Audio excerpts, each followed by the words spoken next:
Imagine it's the 14th of March, 2007. You're a 41-year-old high school teacher living in Cleveland, Ohio. Your name is David. You have been teaching history for 16 years. You own a modest 3-bedroom house on the east side of the city. You have about $42,000 in a retirement account your school district set up for you. You have $9,000 in a savings account at a regional bank. You're not rich, but you are stable. You have a pension coming. You have equity in your home. You have a job that feels permanent.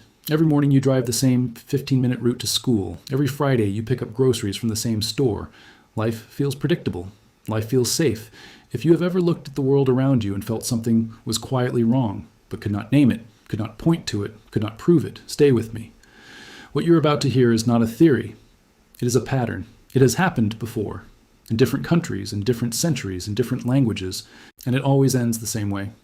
The people who saw it coming did not have better luck. They had better information. If you find value in this kind of historical clarity, subscribing takes 2 seconds and keeps you ahead of what most people never see coming. Because David was not going to lose his savings in a dramatic bank robbery. He was not going to lose his house in a fire. He was going to lose them slowly, quietly. In a process that was already underway on the morning of March 14th, 2007, as he drove to school with the radio playing and nothing feeling particularly wrong. By 2009, his retirement account would be cut nearly in half. His house, which he had bought for $162,000, would be worth less than $90,000. His school district would freeze pension contributions. And the savings account he had been careful to grow would sit earning less than 1% interest for the next decade, silently shrinking in real terms every single year.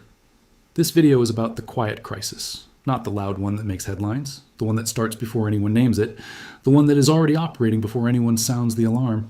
And history shows, with uncomfortable precision, that by the time most ordinary people realize what is happening, the most damaging phase is already done.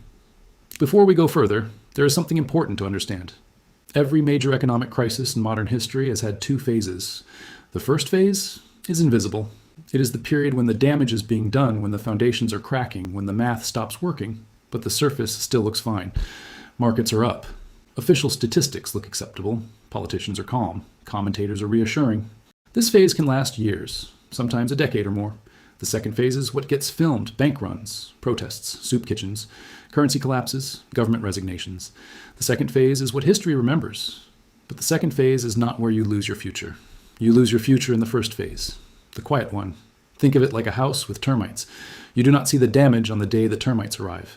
You see it on the day the floor gives way. But the floor did not collapse in a single night. It was eaten, slowly, invisibly, for years, while the paint on the walls was fresh and the garden looked perfectly fine. The quiet crisis is the termite phase, and the historical record shows it has almost always begun the same way, with 3 specific conditions appearing together, conditions that most ordinary people do not have the framework to recognize. Those 3 conditions are this. First, a gap opens between what official numbers say and what ordinary life feels like. Second, debt accumulates at levels that once would have been considered impossible to sustain. Third, productive real assets, meaning things that make things, begin to quietly transfer from ordinary households to a small number of institutions and individuals. When all 3 of these appear at the same time, history does not offer many examples where the outcome for the middle class was good. This brings us directly to the first case study. And it does not come from some distant foreign economy. It comes from Japan. And it begins in 1991. In December of 1989, the Nikkei stock index, which is Japan's version of the Dow Jones, the big number everyone watches, peaked at 38,915 points. It was the highest it had ever been. Japan in 1989 was considered by many economists to be the economic miracle of the 20th century. Japanese companies were buying American landmarks. Japanese real estate was valued so highly that, on paper, the land under the Imperial Palace in Tokyo was worth more than the entire state of California. This was not a fringe estimate. It was a figure that serious analysts actually published. And then, quietly, almost gently at first, it began to reverse. By 1992, the Nikkei had fallen to 16,000. By 2003, it had fallen to around 7,500.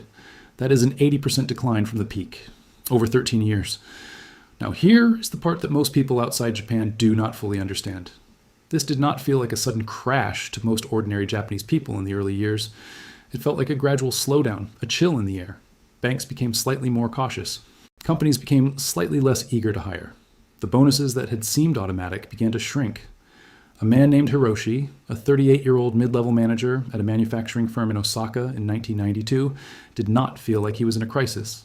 He felt like things were a little slower than before. His mortgage still got paid. His children still went to school. But the promotion he had been expecting did not come. The savings he had built lost nearly a third of their value. His wife, who had left her accounting job to raise their children on the assumption that his income would keep rising, now felt the quiet pressure to return to work, not because they were broke, but because the future they had planned for no longer added up the way it once had. Japan's lost decade, which eventually became 2 lost decades and arguably 3, is a studied example.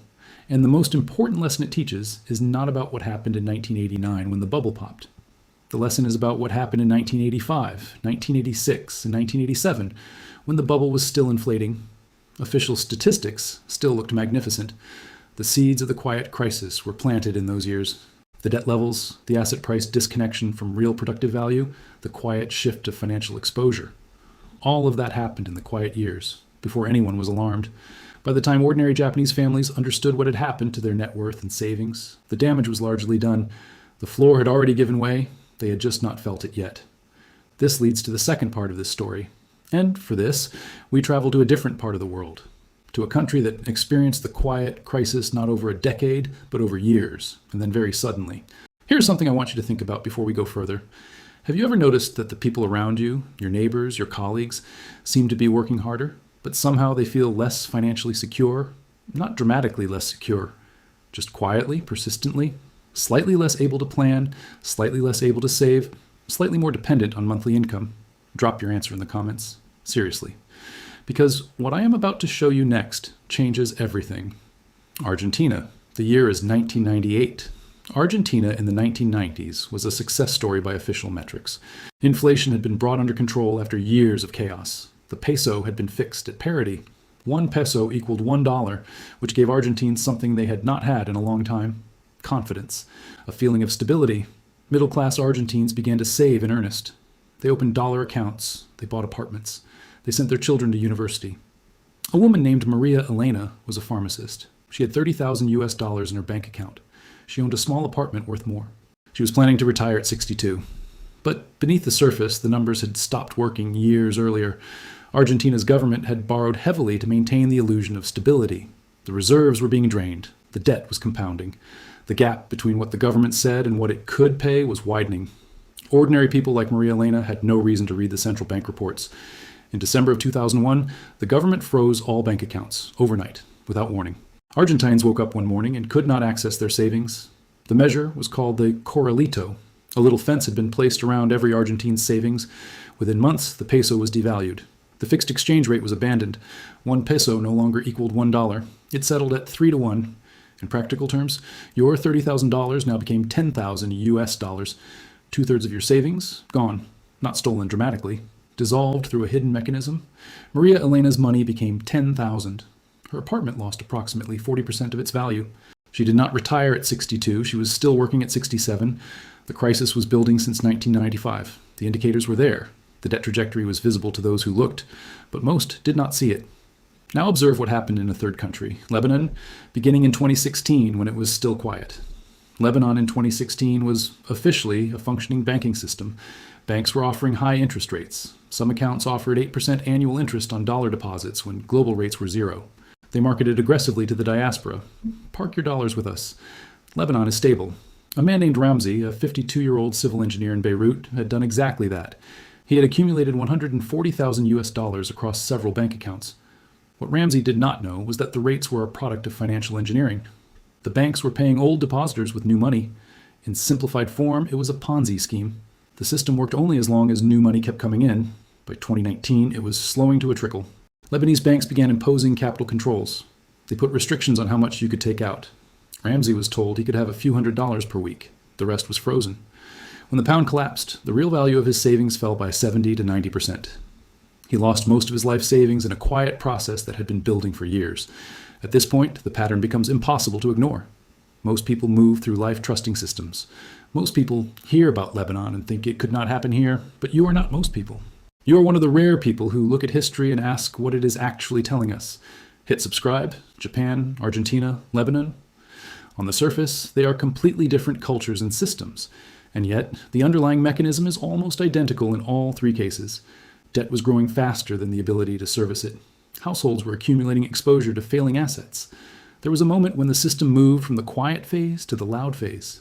By then, the most destructive transfer of wealth had already occurred. Same mechanism, same result. A sudden stop is when the invisible process of damage becomes visible all at once. The dam breaks. But the dam was cracking for years. The sudden stop is not the cause, but the moment of denial ending.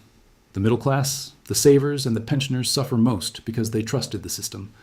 The question of who gets hurt is not random. It follows an extraordinarily consistent pattern. The people hurt most are those whose wealth exists primarily as a number in a system they do not control. The teacher in Cleveland, the pharmacist in Buenos Aires. They followed the instructions society gave them.